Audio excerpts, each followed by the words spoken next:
بسم اللہ الرحمن الرحیم۔ السلام علیکم ورحمۃ اللہ وبرکاتہ۔ عابد راجہ چینل کی طرف سے آج میں اپنے دوستوں کو رسول اللہ صلی اللہ علیہ وآلہ وسلم کا ایک فرمان بتاؤں گا۔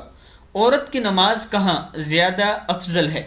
حضرت عبداللہ بن مسعود رضی اللہ تعالیٰ عنہ فرماتے ہیں کہ نبی اکرم صلی اللہ علیہ وآلہ وسلم نے فرمایا، عورت کی نماز اپنے گھر کے صحن کے بجائے کمرے کے اندر زیادہ افضل ہے اور کمرے کے بجائے کوٹھڑی میں زیادہ افضل ہے۔ ابو داؤد میں ہے، یعنی اگر عورت نماز بھی پڑھے، نیک عمل بھی کرے تو وہ بھی اس کو پردے میں کرنا چاہیے، اس کو اس کا زیادہ ثواب ملے گا۔ لیکن دوستو، آج کل ہمارا معاشرہ بگڑتا جا رہا ہے۔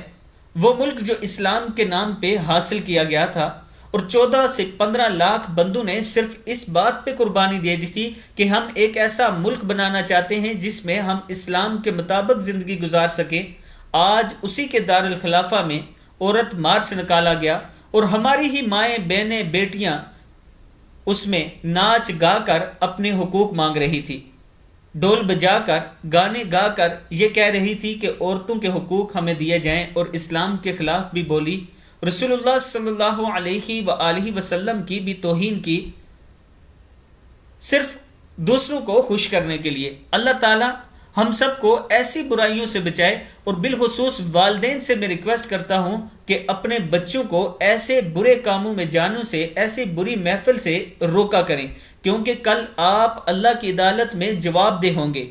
اسلام ایک مکمل مذہب ہے، اور سورہ نساء صرف عورتوں کے حقوق کے لیے نازل کی گئی ہے قرآن مجید میں۔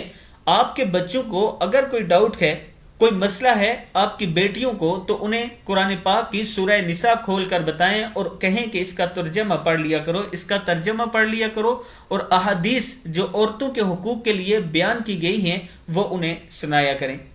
دوستو، ایسا نہ ہو کہ آج آپ جو اپنی اولاد سے لاڈ پیار کر رہے ہیں، اگر وہ کہہ رہی ہیں کہ ہم عورت مارچ میں جا رہے ہیں تو آپ یہ کہیں کہ ہم نے اپنے بچوں کو آزادی دی ہے، تو کل یہ آپ کے گلے کا پھندا بن جائے گی، اس لیے کہ اللہ کے سامنے جا کے ہم جواب نہیں دے سکیں گے۔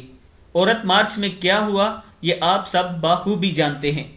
اللہ تعالی ہم سب کو ایسی برائیوں سے بچائے، اور وہ لوگ جو عورت مارچ میں شریک ہوئے تھے، اللہ تعالیٰ انہیں بھی ہدایت دے۔ آپ سب اور ہم مل کر یہ دعا کرتے ہیں، شاید کسی کی دعا قبول ہو جائے۔ السلام علیکم ورحمۃ اللہ وبرکاتہ۔